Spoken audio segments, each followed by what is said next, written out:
नमस्कार दोस्तों, मेरा नाम आशीष मिश्रा। आप देख रहे हैं Mishra special thing.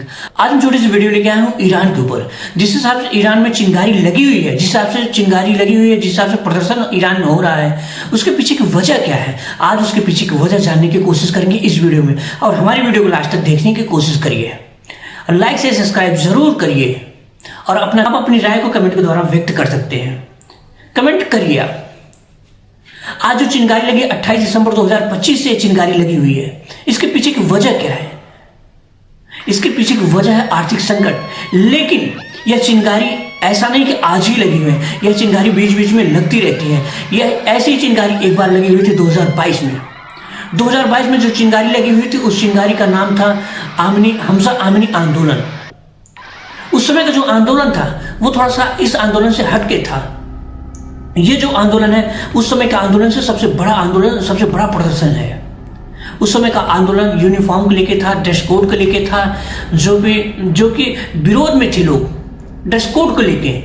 Khamenei government यानी सुप्रीम लीडर खामेनेई वहां पे अपनी कट्टरपंथी सोच को लोगों के ऊपर लागू करना चाहता है, लोगों की यानी महिलाओं के ऊपर लागू करना चाहता है, जो कि कहना चाहता है हर देश की महिलाएं थोड़ा स्वतंत्र होना चाहती हैं। जिस हिसाब से देश प्रगति कर रहा है, उस प्रगति के हिसाब से महिलाएं भी अपना प्रगति करना चाहती हैं। हर चीज में, एजुकेशन में, ड्रेस में, तमाम चीजों, हर चीजों में आप हर फील्ड में हो जाना चाहती हैं। इसलिए स्वतंत्रता महिलाओं की होनी चाहिए।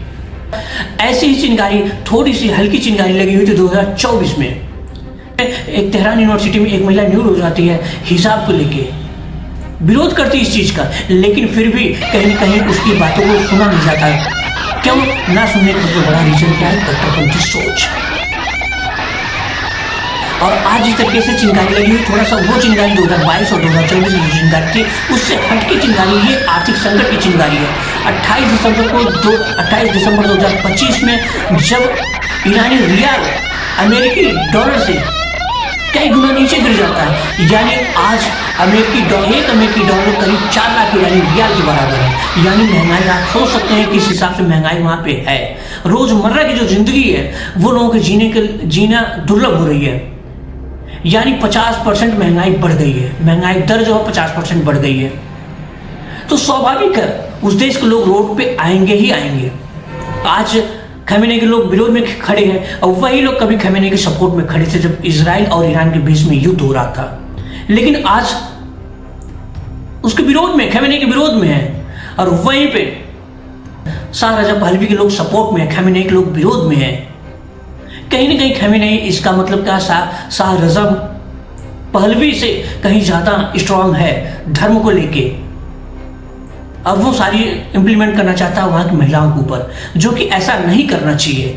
धर्म का केंद्र माना जाने वाला सऊदी अरब समय समय के हिसाब से चीजों में परिवर्तन ला रहा है। वो जानता है जिस हिसाब से प्रगति करने वाले देश है, उनके साथ, उनके कंधों से कंधा मिला के हमें चलना पड़ेगा, तो ही हमारे देश की प्रगति हो सकती है। सारी चीज जिस तरीके से ईरान के 21 प्रांतों में चिंगारी लगी हुई है, उस चिंगारी को आग के रूप में तब्दील करने के लिए तमाम कंट्री जो खामेनेई को देखना नहीं चाहती, जो खामेनेई को विरोध करने वाली जो कंट्रियां हैं, इस चिंगारी को आग में तब्दील करने की कोशिश करेंगी। जो पश्चिमी राजनेता यानी अमेरिका के सीनेटर रिक स्कॉट का एक स्टेटमेंट आता है, उसमें वो कहते हैं यह प्रदर्शन देखने के बाद हमें हौसला मिलता है कि ईरान की जालिम तानाशाही सरकार को खत्म करने की मांग बढ़ती चली जा रही है और यह बुरी सरकार के खिलाफ यह प्रदर्शन जारी रखना। यानी कहीं ना कहीं जब वहाँ के सीनेटर का ये स्टेटमेंट आता है, तो इसका मतलब कहीं ना कहीं वो कंट्रियां भी उसको देख रही, बहुत गौर में कहीं ना कहीं उनका इंटरफेयर जरूर होगा। कहीं ना कहीं ईरान की इस्पाहान सिटी में देखा गया कि प्रदर्शनकारियों को ऊपर पुलिस वालों ने गोली भी चलाई, आंसू गोली भी फेंके, लेकिन उसके बाद भी प्रदर्शनकारी पीछे नहीं हटे। किसी सिटी में प्रदर्शनकारी लोग नारा लगा रहे हैं कि डरना मत, हम तुम्हारे साथ हैं, खामेनेई मुर्दाबाद। ऐसे स्टेटमेंट आ रहे हैं, ऐसे नारे लग रहे हैं, तो इसका मतलब कहीं ना कहीं यह रूप ज्यादा बढ़ता चला जा रहा है। ये स्वाभाविक है, महंगाई वहां बढ़ रही है। जिस हिसाब से महंगाई दर 50% बढ़ गई है, तो स्वाभाविक है वहां के लोग, रोजमर्रा की जो जिंदगी है, वहां के लोगों की जीना बहुत दुर्लभ होता चला जा रहा है, जिसकी वजह से ये प्रदर्शन हो रहा है। जाने माने मौलवियों ने अपनी अपनी राय दी है। सुन्नी मौलवी अब्दुल हामिद ने कहा है कि इस प्रदर्शन का सबसे बड़ा वजह है लिविंग ऑफ स्टैंडर्ड, राजनीतिक गतिरोध। इस प्रदर्शन का सबसे बड़ा कारण है, यानी सबसे बड़ा कारण क्या है? आर्थिक संकट और लिविंग ऑफ स्टैंडर्ड। ये कहीं ना कहीं ये बता रहा है कि जिस हिसाब से वहाँ कट्टरपंथी सोच है, कहीं ना कहीं ऐसे प्रदर्शन करने के लिए मजबूर कर रही है, जिसकी वजह से ईरान में आज ये स्थितियां बनती चली जा रही हैं। तो इसलिए आपके देश को प्रगति चाहिए तो सभी कंट्रियों के साथ आपको मिलकर तालमेल बना के अपनी कंट्री को प्रगति के मार्ग पे लेके जाना पड़ेगा।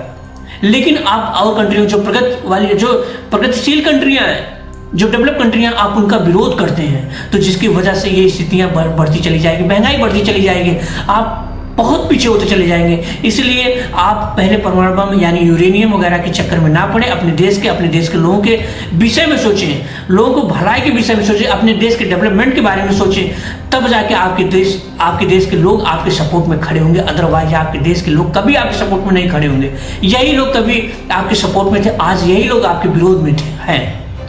इसकी सबसे बड़ी वजह है कि वहाँ के लोगों को ना समझ पाना, देश के लोगों को सपोर्ट ना कर पाना, देश को डेवलप के मार्ग में ना ले जा पाना, यही सबसे बड़ा वजह है।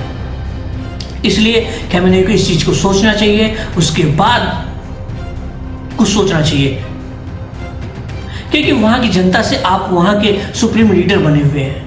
कि जनता है तभी आप सुप्रीम लीडर हैं। यदि जनता नहीं होती तो शायद आप सुप्रीम लीडर नहीं हो। यदि जनता जिस देश में नहीं होगी, उस देश का वो कंट्री नहीं कहलाएगी, उस देश में कोई लीडर नहीं होगा।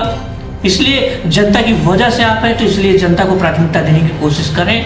यानी जो आंदोलन की चिंगारी बीच बीच में लगती रहती है, इसको खत्म करने की कोशिश आप करें। नहीं तो सेकंड कंट्रियां, एनी अदर कंट्रियां जो इन्वॉल्व होकर आपकी कंट्री को ही जला देंगी, बर्बाद कर देंगी। और जब आपकी कंट्री ही नहीं रहेगी तो फिर बेकार है। यानी आपकी कंट्री बीच बीच में जब सुलगती रहेगी, चिंगारियां लगती रहेगी, प्रदर्शनकारी लोग बाहर रोडों पे आते रहेंगे, तो फिर आपका देश कैसे प्रगति करेगा? आपका देश स्वाभाविक पीछे होता चला जाएगा। इसलिए